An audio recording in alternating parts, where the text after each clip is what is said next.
नमस्कार, स्वागत है आपका। आप देख रहे हैं इंडिया बोल रहा है। मैं हूं आपके साथ विवेक शांडिल्य। बांग्लादेश जल रहा है, रो रहा है। बांग्लादेश में धमाके हो रहे हैं, हत्याएं हो रही। सवाल है सत्ता, साजिश और खून की राजनीति का। हादी की हत्या के बाद उसके भाई का बहुत बड़ा बयान सामने आया। सीधा आरोप है कि हत्या यूनुस ने कराई है। मैं दोहराता हूं, यह आरोप है, दावा है और बेहद गंभीर है। लेकिन सवाल यह है कि क्या इस दावे को ऐसे ही नजरअंदाज किया जा सकता है, क्योंकि पूरी दुनिया में हिंदू एट्रोसिटी को लेकर आवाजें उठने लगी हैं। अमेरिका से लेकर कनाडा तक, फ्रांस से लेकर ऑस्ट्रेलिया तक, हर एक मुल्क बांग्लादेश की स्थिति के लिए चिंता जाहिर कर रहा है, खासकर हिंदू एट्रोसिटी के लिए। और अब उस्मान हादी की हत्या के बाद जिस तरह से हिंदुओं के खिलाफ हिंसा भड़की, ये एक सोची समझी साजिश थी। और इंडिया डेली ने 3 दिन पहले यूनुस की कथित खूनी चाल को लेकर चेतावनी दी थी, और आज वही बात हादी के भाई के बयान से मैच हुई।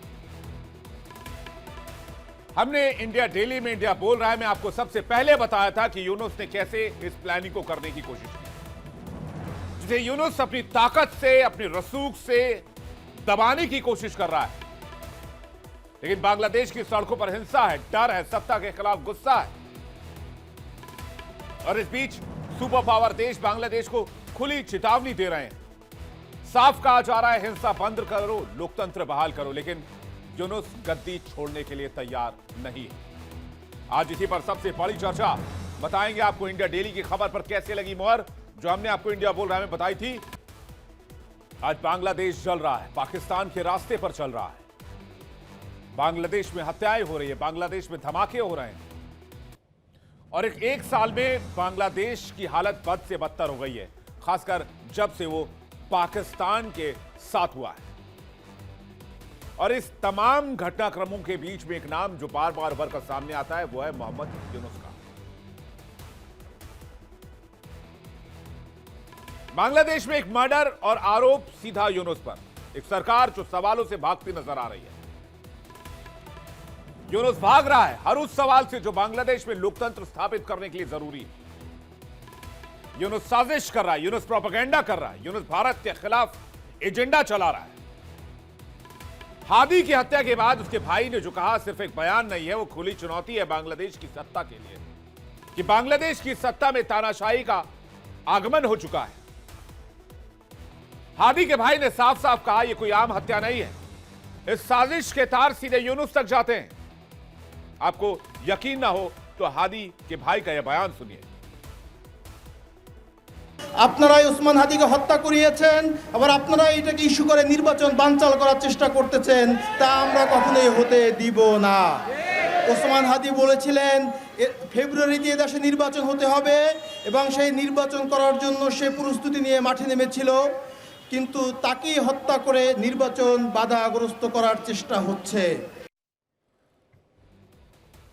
उस्मान हादी का भाई साफ कह रहा है फरवरी 2026 में चुनाव होने वाले थे।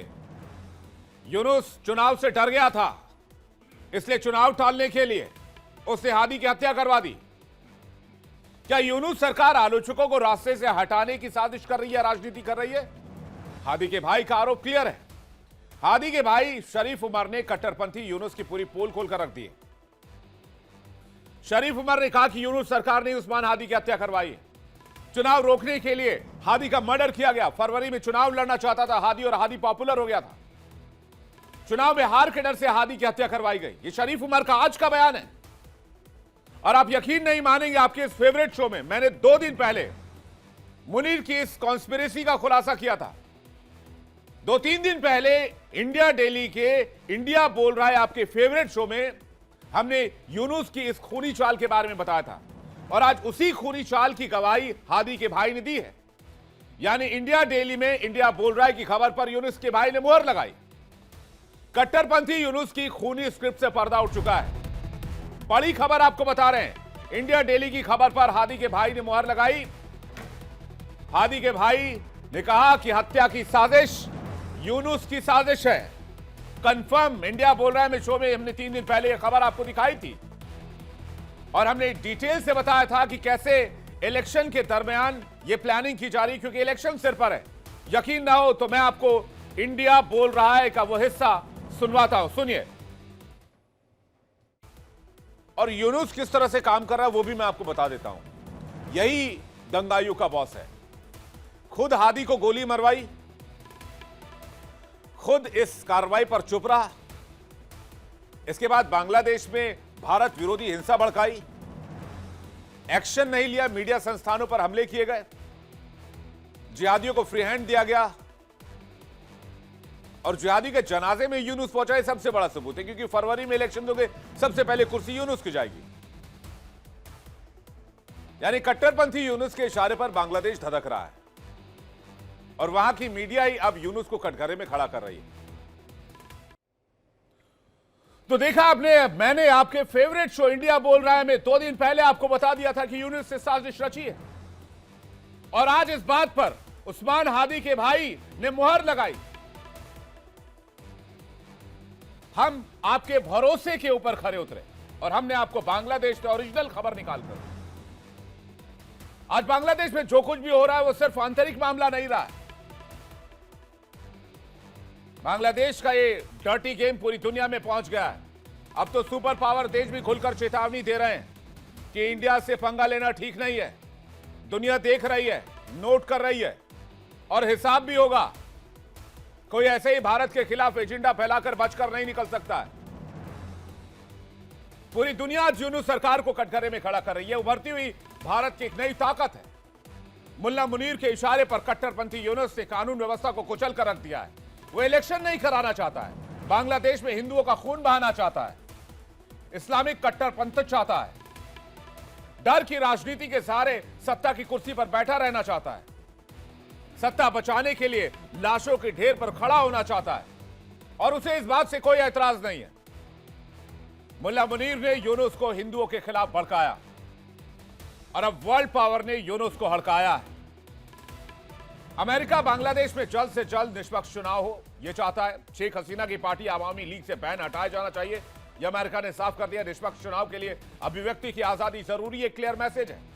रूस ने क्या कहा है? भारत से जल्द रिश्ते ठीक करे बांग्लादेश। भारत की वजह से ही बांग्लादेश स्वतंत्र देश बन पाया। भारत के खिलाफ जाकर बांग्लादेश का भला नहीं होगा, क्लियर मैसेज है। चीन ने क्या कहा? चुनाव से पहले बांग्लादेश में हिंसा चिंताजनक है, हम सुरक्षा और निष्पक्ष चुनाव चाहते हैं। यूनुस सरकार राष्ट्रीय एकता और स्थिरता बनाए रखे। कनाडा ने क्या कहा? बांग्लादेश में नफरत और कट्टरपंथ ताकतें बेकाबू हो गई हैं। यह क्रूरता की एक अलग स्तरता की भयावहता को दर्शाता है। दुनिया भर के देश बांग्लादेश को आईना दिखा रहे हैं और यूनुस के लिए मैसेज क्लियर है, कुर्सी छोड़ो और चुनाव कराओ। डर किस बात का है? जांच से क्यों भाग रहा है यूनुस? आरोप लगाने वालों को चुप कराने की कोशिश क्यों की जा रही है? सड़क पर हिंसा है, घरों में खौफ है, सत्ता के गलियारों में सन्नाटा और इसी सन्नाटे के बीच एक बड़ा संकेत भी मिल रहा है, शेख हसीना की वापसी की आड़। संकेत 1, एनसीपी चीफ और शेख हसीना के कट्टर विरोधी नाहिद इस्लाम का बयान। आवामी लीग को चुनाव लड़ने की परमिशन दिए जाए, नाहिद इस्लाम ने कहा है। आवामी लीग शेख हसीना की पार्टी। संकेत 2, शेख हसीना के करीबी रहे जुबैर रहमान बांग्लादेश के नए चीफ जस्टिस बने। इसका असर कोर्ट की सुनवाई के दौरान भी देखने को मिला। मंगलवार को सुनवाई के दौरान जज ने सरकारी वकील को फटकार लगाई। यूनुस सरकार के वकील शेख हसीना को तुरंत सजा सुनाने पर अड़े हुए थे। जज ने ताजुल से कहा कि आपके अनुसार कोर्ट के फैसले नहीं दिए जाएंगे। शेख हसीना के वकीलों को भी सबूत और दलील रखने का मौका दिया जाएगा। नंबर 3 संकेत, सुपर पावर देशों का दबाव बढ़ रहा है। यूनुस सरकार पर शांति से चुनाव कराने का दबाव बढ़ रहा है। अमेरिका, चीन, रूस जैसे देश बयान जारी कर रहे हैं। भारत भी समावेशी चुनाव कराने की मांग कर रहा है। शांति से चुनाव तभी संभव है जब ये कट्टरपंथी यूनुस वहां की कुर्सी को छोड़ेगा और वहां पर आवामी लीग की भागीदारी होगी। संकेत 4, शेख हसीना के साथ पहले चुनाव लड़ चुकी 14 पार्टियों ने मजबूत गठबंधन तैयार कर लिया है और इन दलों की कोशिश है कि अब ग्राउंड पर माहौल तैयार किया जाए। इन 14 दलों के नेता सभी 300 सीटों पर एक्टिव हो गए। बांग्लादेश में सरकार बनाने के लिए 151 सीटों की जरूरत होती है। तो क्या बांग्लादेश की जनता एक बार फिर से उस चेहरे की ओर देख रही जिसे हटाकर यूनुस मॉडल लाया गया था? अगर हां, तो ये यूनुस सरकार पर सबसे बड़ा जनमत संग्रह नहीं है तो क्या है? सवाल ये नहीं कि शेख हसीना आएंगी या नहीं, सवाल ये है कि यूनुस कुर्सी कब छोड़ेगा, यूनुस का कट्टरपंथी एजेंडा कब तक चलेगा, पाकिस्तान के साथ मिलीभगत होकर हिंदुओं की हत्या कब तक की जाएगी। जिस देश में भाई को अपने मरे हुए भाई के लिए कैमरे के सामने इंसाफ मांगना पड़े और अपनी सरकार को दोषी ठहराना पड़े, जिस देश को अंतर्राष्ट्रीय चेतावनियां मिल रही हैं, वहां सत्ता को नैतिक अधिकार सत्ता में बने रहने का किसने दिया है? मोहम्मद यूनुस को फौरन इस्तीफा देकर चुनाव कराना चाहिए। फरवरी तो दूर की बात है, और भारत समेत तमाम ताकतवर देशों को इस पर दबाव बनाना चाहिए। आज इसी पर करेंगे बड़ी बहस। मेहमानों का एक बड़ा पैनल इस वक्त हमारे साथ जुड़ रहा है। मेहमानों का पैनल आपके सामने रखते हैं। ये क्या बांग्लादेश अपने रास्ते से भटक गया और उसको सबक सिखाने के लिए भारत को भी एक्शन लेना चाहिए?